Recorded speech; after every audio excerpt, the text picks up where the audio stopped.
Welcome to this lecture on jurisprudence, that is the philosophy of law.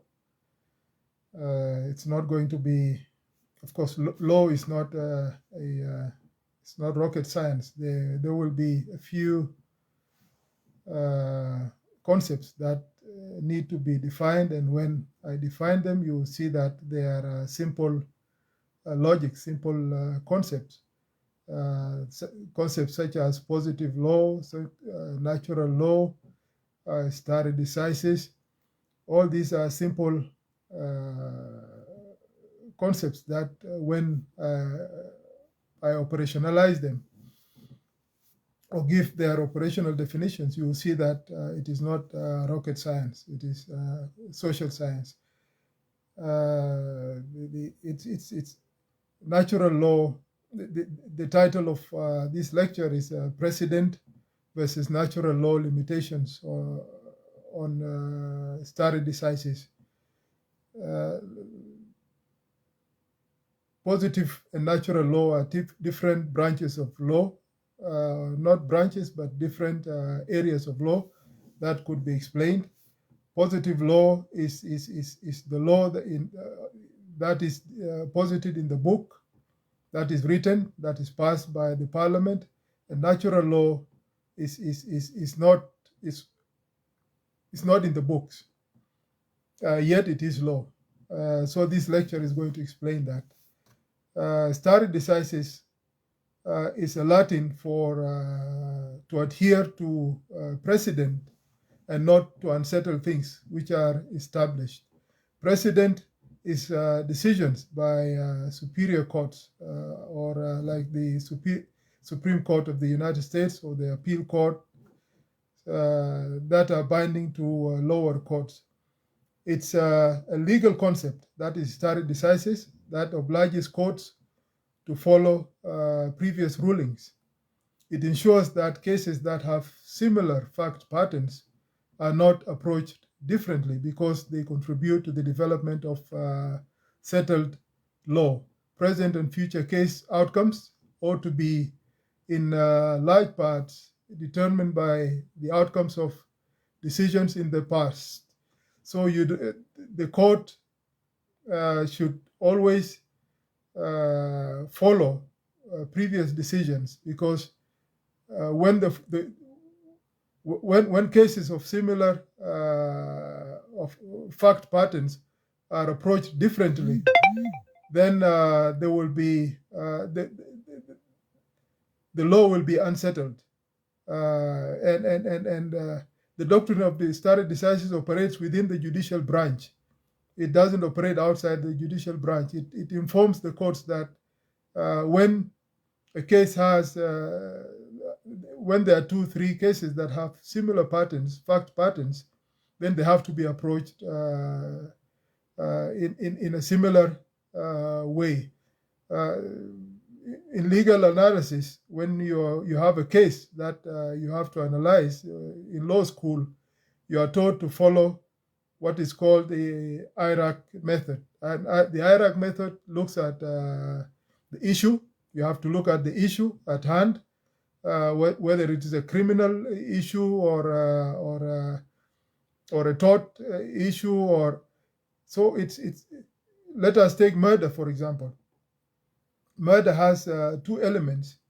That is mens rea, that is the state of mind of the person who commits murder, and the actus rea of the crime. If somebody murders someone and another person murders someone in a different jurisdiction or in a different area of the same jurisdiction, and the fact patterns are the same, then it is expected that the 2 people who have committed the same crime ought to have the same sentence. They have, if person A gets 20 years in prison, person B is expected to have 20 years in prison. Person C is also expected to have 20 years in prison. So stare decisis as a doctrine tells judges in courts of law to adhere to precedent, and precedent is nothing but decisions that are taken by higher courts that must be followed by the lower courts. So it operates within the judicial branch. For example, in the United States justice system, the U.S. justice system is made of the Supreme Court of the United States and lower or so-called inferior courts that are collectively known as constitutional courts or Article 3 courts, because it is Article 3 that mentions them as inferior courts and gives them jurisdiction and shows them that they operate under the Supreme Court of the United States. Stare decisis provides, as a doctrine, provides the rules governing the common law system of precedent. Precedent is a common law system, as opposed to civil law. Civil law is where law is written in books, and judges will now follow the laws that are in the books. But the common law system relies on precedent as well, where the court will, instead of going to the law books, it also goes to other cases. Judges cite other cases, previous cases that are passed by superior courts, and see that in that case, X v. Y, the court decided that this crime has to get this type of punishment. So it provides the rules.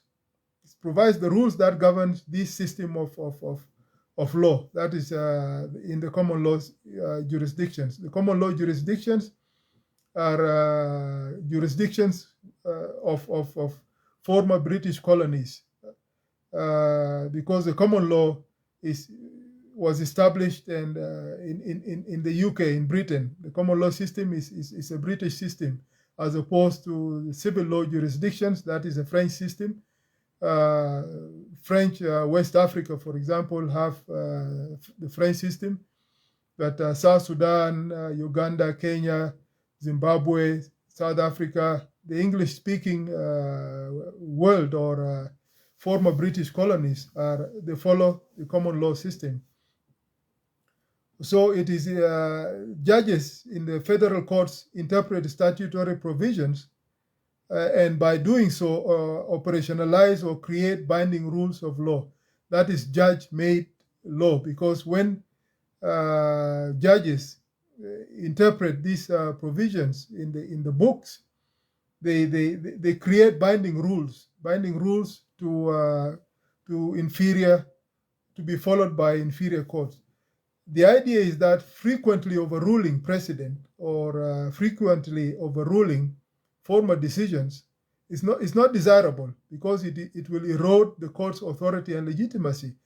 If I go to a court not knowing that if somebody did something, I expect that he is going to be punished, and the punishment would be commensurate to the crime he committed against me, against my neighbor, or against the society at large. So if precedent or these established settled laws are always overruled, frequently overruled, then the court's authority will be eroded. People will not follow the court's authority, and by doing so, the legitimacy of the court itself will be eroded. Let us take a case that illustrates these concepts, like the case of Planned Parenthood versus Casey in 1992. That is a case of the U.S. Supreme Court, where Justice O'Connor argued against overruling the central holding or the main decision made by another case that was decided 20 years earlier, Roe v. Wade. It's a famous case in the United States. Justice O'Connor in Planned Parenthood v. Casey in 92, saying that overruling the central holding of Roe v. Wade. Roe v. Wade was about the right to abortion, whether a woman has the right to abortion. And Planned Parenthood said that, yes, the woman will have the right to abortion within the first trimester, because Roe v. Wade said that, yes, the women have the right to abortion all over the U.S. In the first trimester.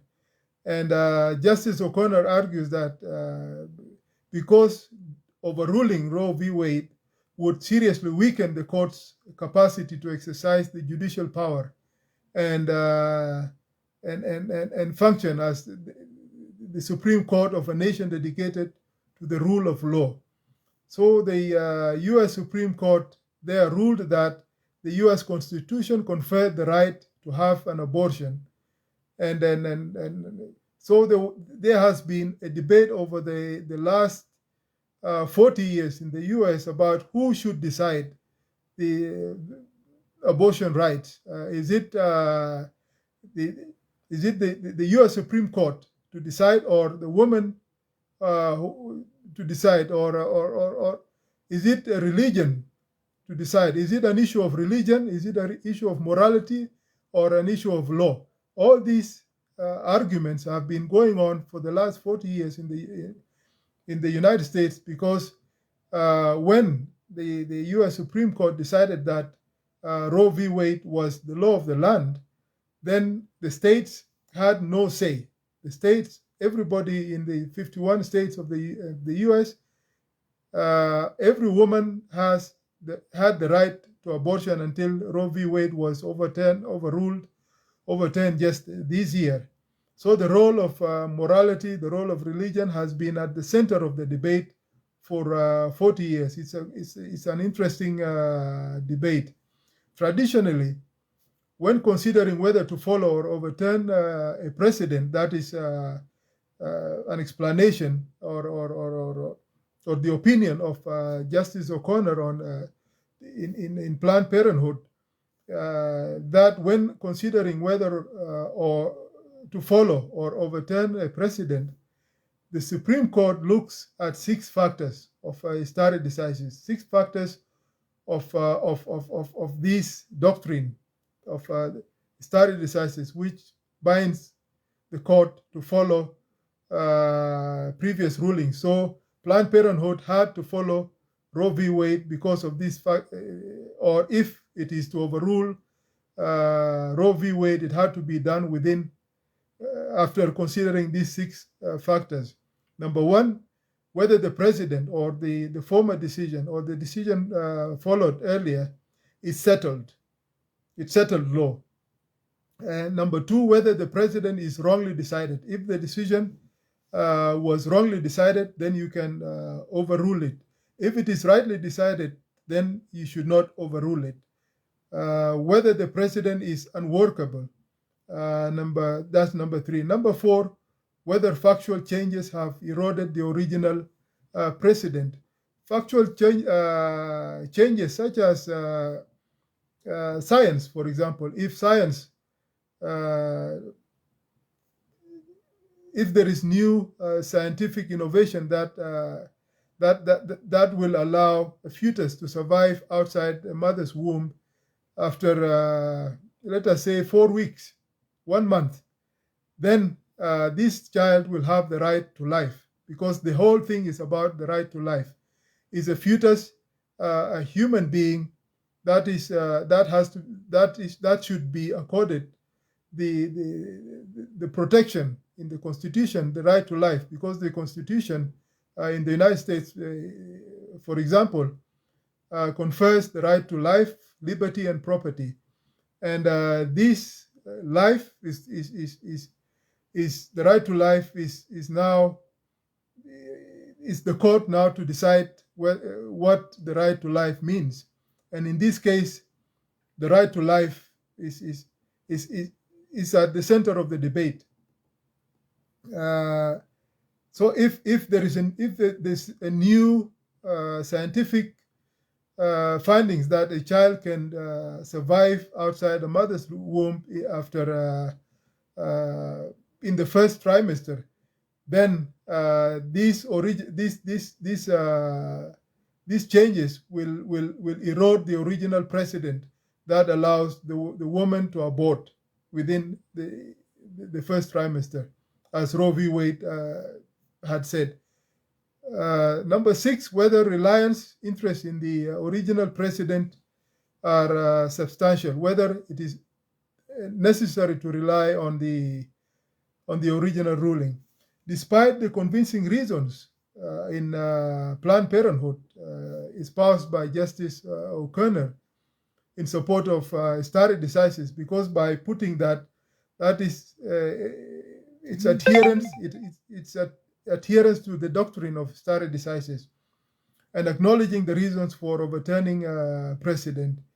The U.S. Supreme Court has overturned precedent more than 230 times. And overturning precedent means you ignore the doctrine of stare decisis, you ignore the precedent itself because of the reasons, the 6-7 reasons that I just mentioned, the 6 reasons. But there is a 7th reason which is more important according to natural law theory, which I'm coming to in this lecture. Roe v. Wade has been turned, as I mentioned, and most people in the US know that Roe v. Wade has been overturned this year. And let's see what Congress is going to do. President Biden is saying that he's going to take the ruling of Roe v. Wade to the US Congress so that it is passed now by the US Congress. It becomes the law of the land through the Congress, not through the Supreme Court, because it was the law of the land through the Supreme Court, and by doing so, inferior courts were bound by it. But when the Supreme Court decided to overrule it, it is no longer the law of the land. Each state has the right to decide. Texas, for example, is having stringent measures against abortion. Texans, women who want to abort, move away from Texas to other states to get abortion, like Colorado here. So it's a debate that is it an issue of morality? Is it an issue of is it Congress that has the right to do it? If Congress does it this year, midterms are coming. Let's see if the Democrats take over. Probably they will bring back Roe v. Wade as the law of the land, and the tension will still continue. The debate will still continue between whether it's a question of law or a question of morality. The composition of the court itself plays a role. If you have recently, we have seen that the conservative judges have come to the Supreme Court, Amy Coney Barrett and Ketanji Brown Jackson. These are women and conservative Christians. That's why the courts was able to overturn Roe v. Wade, because of the composition of the court, which also gives us the idea that law is in the minds of people, of judges. It is human beings who decide certain things, and these things are going to be binding on the rest of us, the rest of people in the same jurisdiction. And sometimes the people themselves don't agree with the decision of these supreme courts, and that tension now starts brewing. And natural law will also explain more about why this tension comes about. Ignoring stare decisis and overturning precedent is because of natural justice. It is natural justice, thinking of morality, the thinking that morality is superior to law, the thinking that natural justice is superior to law, if members of a higher court now thinks that a previous judgment was against natural law, against morality, they will overturn it, and now start a whole new precedent. Natural law and natural justice, therefore, provide a deeper dimension that encapsulates the limitations of stare decisis and precedent.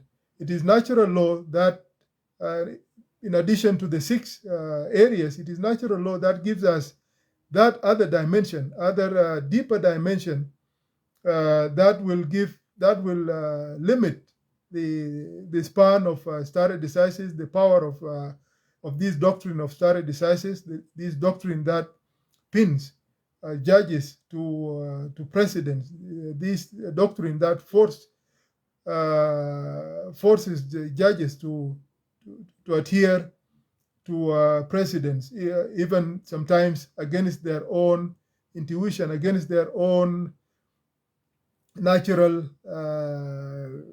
law feelings, elevating the value of unwritten codes of law, because natural law is unwritten. Then elevating the value of that unwritten law, which is lex non scripta. Lex non scripta is Latin of unwritten law. When you elevate it above constitutional and statutory text, this elevation has inspired judicial activists. Judicial activism is not desirable in the judiciary because it erodes the court's authority. But natural law has actually inspired judicial activists to look beyond precedent, to look beyond the decisions made by the Supreme Court, to look beyond decisions made by a higher court, the appeals court, for example, if you are a county court, whether in the US or in South Sudan, in Kenya, in common law jurisdictions. You look beyond that as a judge. If you look beyond those decisions, then you are referred to as a judicial activist. And judicial activists in the judiciary are considered as rebels in the judiciary who don't want to follow stare decisis, who don't want to follow precedent, and sometimes they are taken away. They are kicked out of the judiciary because of being activists in the judiciary. It is a branch that does not tolerate activism. The law has to be the law in order to carry its value and authority. So when you look, because of this lex non scripta or unwritten codes of law, these activists have looked beyond the stare decisis for what the law ought to be. So the difference between what the law is written in the books, what the law is what it is written, what the books are saying about the law. What do the books say about the law? What are the superior courts, the Supreme Court, the appeal court, that is when a case is at the level of a county court. What did the Supreme Court say about this case that has a similar pattern to a case that was passed by the Supreme Court? What does that say? Natural law now says what the law ought to be, not what the Supreme Court has said or what Congress has said. What has to be done, what ought to be, what the law ought to be. So the difference between positive law and natural law is what the law is, that is positive law, and what the law ought to be, that is natural law. Natural law, it is now we are going to define and give examples. Natural law in philosophy is a system of rights or conceptions of justice regarded as common to all humans. Common to all humans, it applies to all of us. We earn these rights by virtue of our humanity. It is not it is not because we live in the US or we live in Zimbabwe or we live in Tanzania or Australia or China. We all have these. There are certain rights that are common to all of us by virtue of our humanity. And For example, the Universal Declaration of Human Rights captures most of these: the right to life, the right to property, the right to security, to movement. These are first generation rights. And second generation rights are coming: economic rights, the right to education, the right to housing, the right to feed. All these rights are now becoming almost first generation rights that we earn by virtue of our humanity, and we must fight to have them. The source, natural law, is derived from nature. It is not derived from the books. It's not derived from the books of law. Has been explained differently in the jurisprudence of different philosophers. Jurisprudence is the philosophy of law, simply. And so many philosophers have explained this concept of natural law differently, and its relationship to positive law, its relationship to the laws of the books, have also been explained by these philosophers. Starting from Aristotle, for example, in 300 BC, Aristotle held that the just by nature was not always the same as just by law. It's not always the same. The law of the land might conflict with what nature says. That's why Aristotle says just by nature is not always the same as just by law. It's supposed to be the same, because just by law is derived also from just by nature. But again, sometimes for certain reasons, there's a conflict where a society decides to have a just by law that is against the just by nature. Natural justice exists everywhere. It has no location, with the same validity and force. The force of natural justice is not different because you are in China and because I'm in South Sudan, or because you are in America and X is in Zimbabwe. Then the force is different. Natural law has the same validity. The right to life is universal. It has no place. It's irrespective of social setting. The validity and the force of natural law is the same. It is inherent in the human mind. I will explain later how it is inherent in the human mind in the jurisprudence or the philosophy of St. Thomas Aquinas, the 1200s, the 13th century Christian monk, Italian monk, who said that God reveals his eternal law of divine wisdom to us by the operations of our reason. It is our reason that God reveals to us his eternal law. It is not the court that reveals that to us. It is not the parliament that reveals justice to us. It is God that reveals that to us. And I will mostly concentrate on the jurisprudence of St. Thomas Aquinas just a little bit. Let me just give a history of natural law and what a few other philosophers have said. Hugo Grotius, for example, in the 17th century, claimed that nations were subject to natural law. They are subject to natural law, not subject to the law of the land, not subject to the law passed by parliament, not subject to the common law or the law that passed by the Supreme Court, but nations are subject to natural law.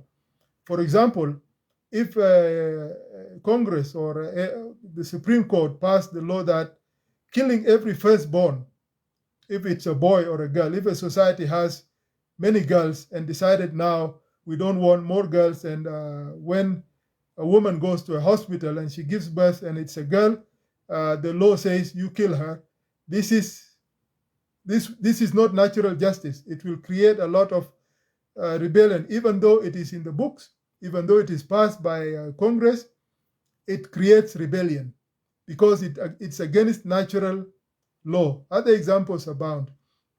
So it is nature that said so, not Congress that said so, or or the code that says so. Modern natural law theories took shape in the Age of Enlightenment, combining inspiration, the Age of Enlightenment, that is 17th and 18th century, combining inspiration from Roman law, because it happened in Europe. The inspiration came from Roman law. The philosophers such as Cicero and the rest, Christian philosophy, St. Thomas Aquinas, I will explain, and contemporary concepts such as social contract theories as well, Locke and Jean-Jacques Rousseau and Immanuel Kant and the rest. These are all philosophers of social contract. It was used in challenging the theory of the divine right of kings. In the old days, the kings ruled over nations, and the church had supported kings. Remember, Jesus, give Caesar what is Caesar's, give God what is God. It was taken as kings had the divine right to rule. So this concept of the divine right of kings was challenged by the theory of natural law, especially modern natural law theories. And it became an alternative justification for the establishment of a social contract. The divine right of a king was a justification for kings ruling. Now, natural law has given an alternative justification for the establishment of a social contract where not a king rules, but nations have to be under the law, not under a king. Positive law now came into being, and government under the law also is now became slowly a reality, and thus legal rights in what became a republic rather than a kingdom. At the Age of Enlightenment was an intellectual and philosophical movement that dominated Europe in the 17th and 18th centuries, with global influences and effects. The global influences, such as, like for our case in Africa, for example, the 17th and 18th centuries is when the former colonial powers invaded Africa, and the scramble for Africa was the scramble for Africa happened during that time. So with the scramble for Africa, and with these European powers coming with these intellectual and philosophical movement, they also brought these ideas to African universities. They started teaching us. That's why African universities and universities worldwide, people who study law, study natural law theories of these philosophers, because it is these philosophers that the Europeans brought to us. And because, of course, we didn't have a lot of manuscripts or writings that our ancestors left behind. So it is a contribution to humanity. And we have had our different ways of contributing to humanity, but let us appreciate what these natural law theorists or philosophers brought to us during the Age of Enlightenment, even though they brought us destruction too and exploitation. But let's focus on the knowledge part, which is the pursuit of knowledge obtained by means of reason. That is what the Age of Enlightenment was all about, the pursuit of knowledge obtained by means of reason and the evidence of the senses. And ideas such as liberty, progress, toleration, fraternity, and constitutional government all were part of the debates of all these philosophers during the Age of Enlightenment. Descartes, Locke, Jean-Jacques Rousseau, Thomas Hobbes, who talked about who had the book Leviathan that dictators used, and he Voltaire, Immanuel Kant, etc. They were all inspired by natural law theorists. Some of them, such as Kant, was inspired by the philosophy of Spinoza. Spinoza, even though he was a philosopher who claimed that God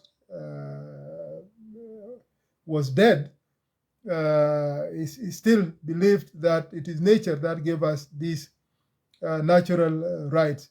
Advocating for democracy, individual liberties were all part of this movement, freedom of expression, eradication of religious authority. Later on, all these are accumulation or additions to natural law theory. Sometimes some societies have taken it to areas that other societies don't agree with, and it is still a serious debate whether these societies are right and these societies are wrong, or let certain values remain as they are. LGBT rights, for example, in the West is seen as part of natural law, part of rights, while for us in Africa we see that they are a perversion of human nature. So we are talking about nature and what natural law of procreation and all that says about the human body and behavior in society. All these are different debates in different parts of the world, but all over codification of natural law or natural rights, and challenging traditional doctrines and dogmas of the church. Natural rights debates are among the most consequential theories humanity has ever embraced, promulgated, and defended. They have been so influential in shaping the judicial branches all over the world. And by challenging the procedural dictates of stare decisis, they are pushing the courts to look at their own precedents.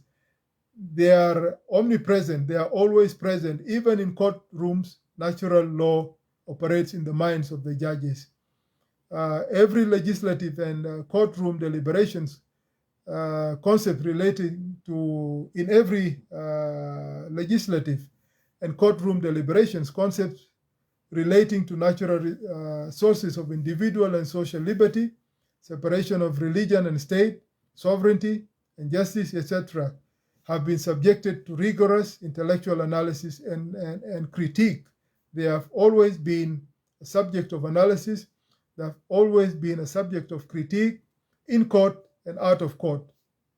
It's not only lawyers that discuss these things, but even when lawyers discuss these things, societies can disagree with the rulings of the courts because of their feeling that they have God has given them this reasoning.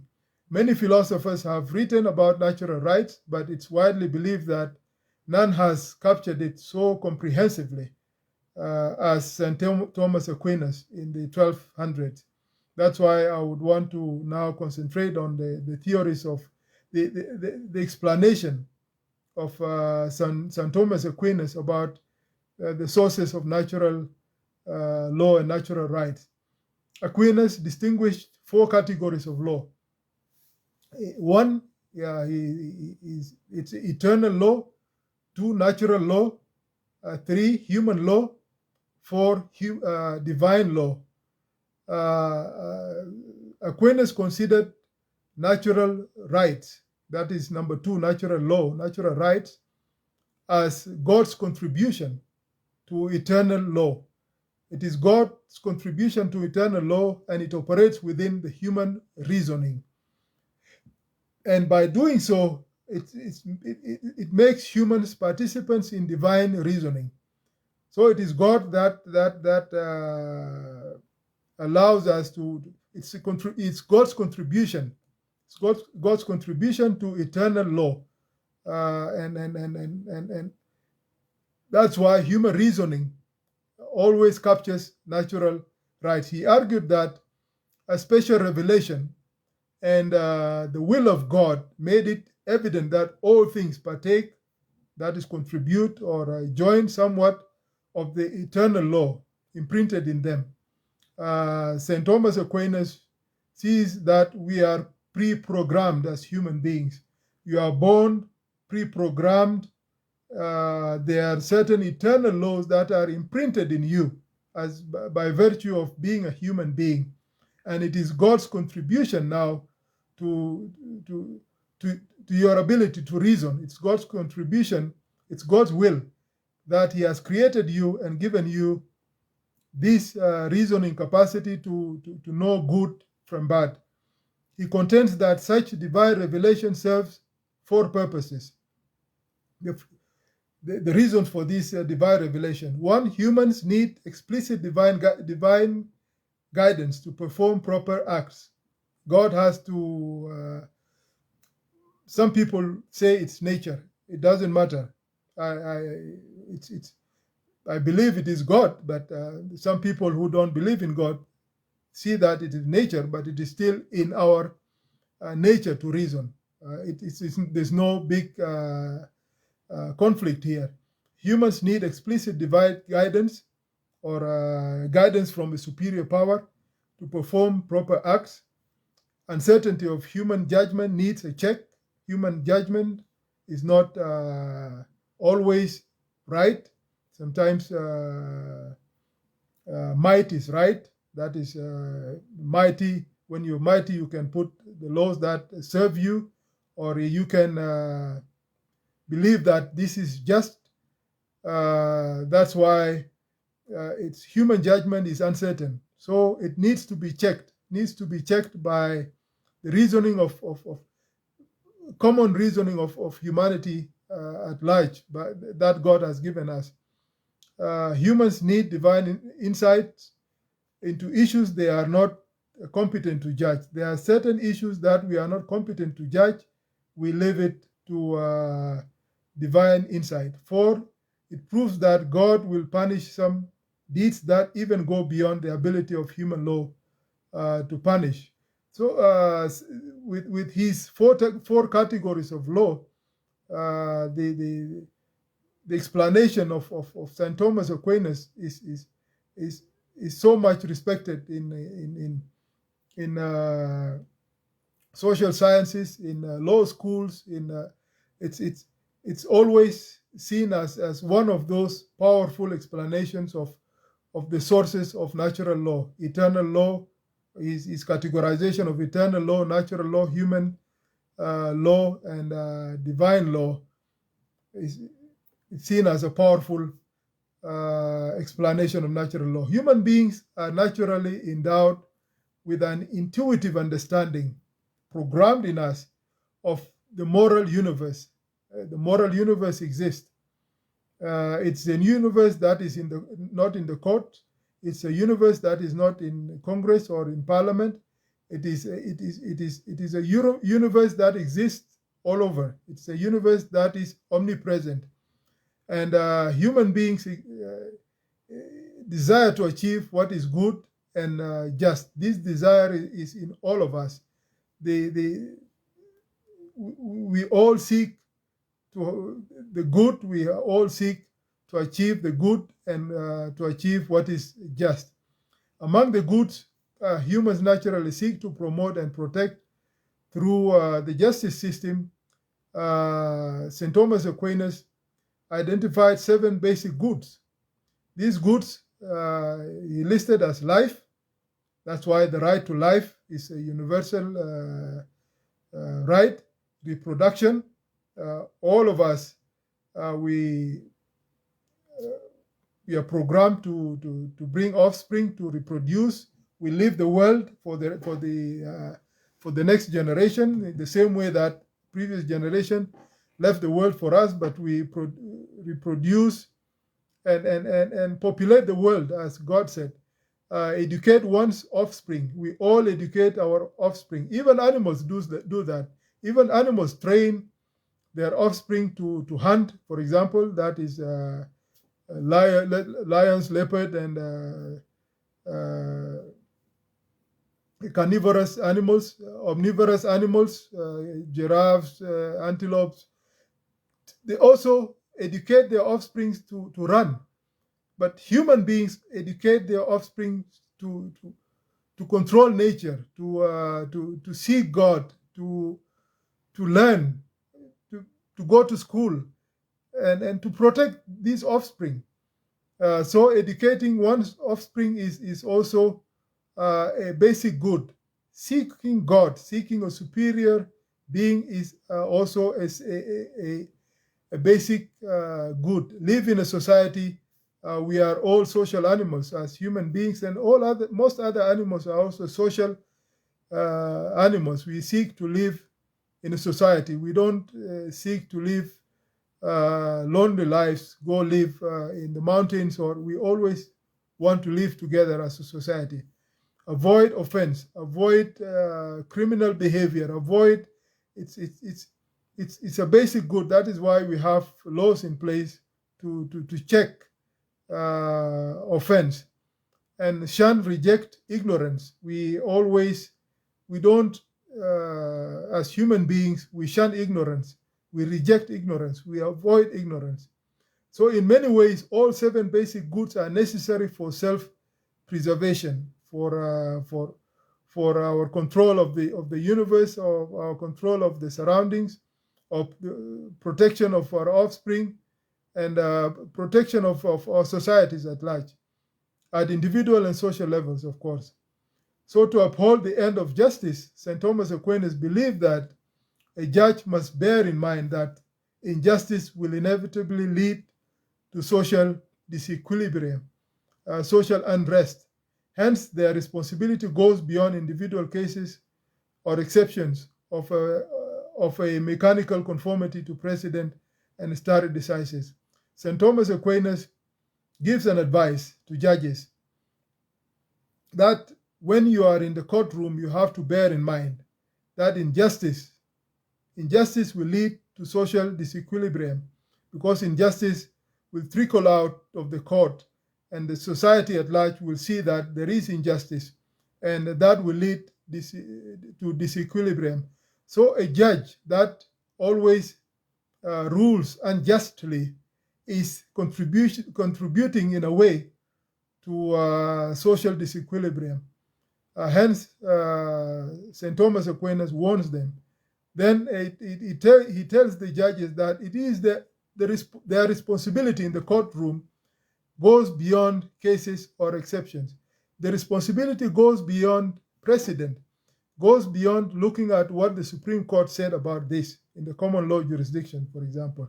The responsibility goes beyond what this doctrine of stare decisis says, that you must adhere to precedent. You must not move away from looking at the issue, whether it and how it is ruled, what the rule is, as passed, the rule in the books, or the rules in the case, that is the precedent. And you analyze. You don't analyze the case only based on that rule in the books, or that rule in the precedent. You have to go beyond that in your conclusion in a case. You have to go beyond conformity. So it's this thinking. It is this thinking that is creating judicial activism. It is this thinking that brought that has made so many thinkers, including Karl Marx, for example, question the source of the law, whether this law is the law that is going to be universal, is made to protect the capitalist class, for example, is not meant to bring justice. It's not meant to make society live in harmony. It's not meant to bring peace. It's meant to protect the capitalist. The justice system, the criminal justice system, according to Marx, is from the kings who wanted to protect themselves, and the barons who were in control of the land that and to check the peasants, because the peasants used to work for the barons, and the barons would collect the produce of the peasants from the land, but the land does not belong to the peasants. And now the barons will give the king money from gold and whatever when they sell this produce to the people. But the peasants themselves, who are producers, will still buy their own production or their own agricultural output from the barons. So Karl Marx believed that that was the source of criminal law, to protect property, to protect the property of the king, protect the property of the barons, and it is not about natural justice. It is against natural justice. Lawyers such as Fidel Castro in Cuba, for example, believed in that idea and created an effective revolution against these laws that are meant to protect the gains of capitalism. This is just an explanation of how different people use natural rights to change societies, to build societies differently. A human law that did not conform to natural law is not law, according to St. Thomas Aquinas. It's simply not law. Even if you put it in the books, even if you pass it through the Supreme Court, even if it is still not law. Of course, the police will tell you this is law, the law of the land. The police will take you to jail because you violate this law. But according to St. Thomas Aquinas, if it does not conform to natural law, that is not law. That's why you have rebellions all over the world against certain laws that are seen as unjust, that do not conform to natural law. Thus, judging is lawful only when consistent with the end of justice itself. The end of justice itself is what makes a law or judging a lawful act, because it is consistent with justice. That is the end. St. Thomas Aquinas contends in his Thomas Hobbes, Thomas Hobbes, who supports the king to rule, contends in his articulation in Leviathan, a very, very famous book, Leviathan, that it is a precept or a general rule that every ruler or group of rulers must adhere to 19 natural laws that are external to codified legal texts as they operate at the subconscious level of the human psyche. Even Thomas Hobbes, whose theories have been used by dictators, also think that natural law operates in the human psyche. It operates at the subconscious level, not the conscious level, not at the court level. It operates in the subconscious level of the human psyche. So a ruler is advising rulers that you must adhere to these. He enumerated 19 natural laws. You, as students of jurisprudence, go just download the theories of Thomas Hobbes. You will see all those 19 natural laws, and that all rulers must adhere to. And they must, if they are to codify, they have to codify this external natural law codified into the textbooks of the law. The writings of the founding generations of the U.S., for example, Benjamin Franklin, Thomas Jefferson, John Adams, James Madison, have not only they have not only fueled the American Revolution against the rule by decree and divine rights of the King of England, but they also informed the text and spirit of the United States Declaration of Independence and the U.S. Constitution. So these writings, all these founding fathers of the U.S. Are believers in natural law. They believe that natural law is the law that has to rule the land. It's the law that have to be codified.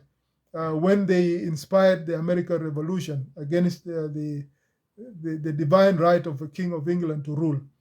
The 1776 Declaration of Independence pronouncement says that we hold this truth to be self-evident, that all men are created equal, that they are endowed by their Creator, like Aquinas said, with certain unalienable rights, that among these are life, liberty, and pursuit of happiness.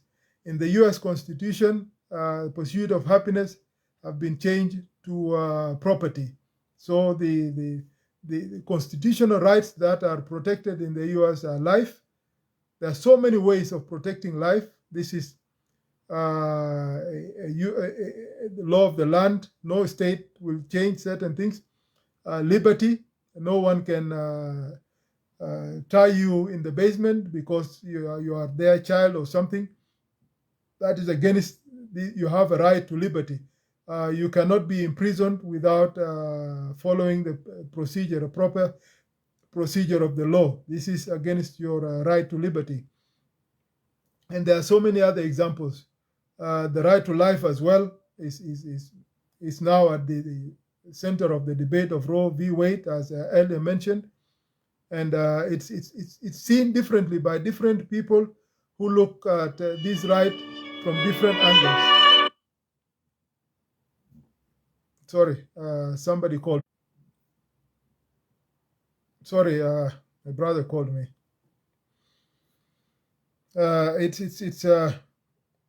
Where was I? The codification of these concepts of life, liberty, and property have changed over time with the change in social attitudes towards what ought to be self-evident. In conclusion, the rule of law has been and can be abused to maintain domination of a class over another. Hence, it's only through natural justice that social, political, and economic reforms can be achieved. The Spirit of the Law was a book by Baron de Montesquieu in 1748. It was an influential book that has had marked impact on the political thoughts of different generations of European and American legal scholars. These are scholars of jurisprudence. The treatise contained in the Spirit of the Law, for example, informed de Tocqueville's or Alex de Tocqueville's Democracy in America of 1835, which was a thoughtful study of the American criminal justice system at that time. De Tocqueville says that while he was focused on the U.S. prison system, he found it inextricably linked to the racial system of slavery. The U.S. justice system is, to me, is one of the worst justice systems in the world, according to and many people see it because it is, according to Tocqueville, it's linked to the racial system of slavery as well as to the religious, moral, economic, and political beliefs of the time. The Black Lives Matter movement is pushing to has brought up a debate about the U.S. legal criminal justice system, where, for example, you have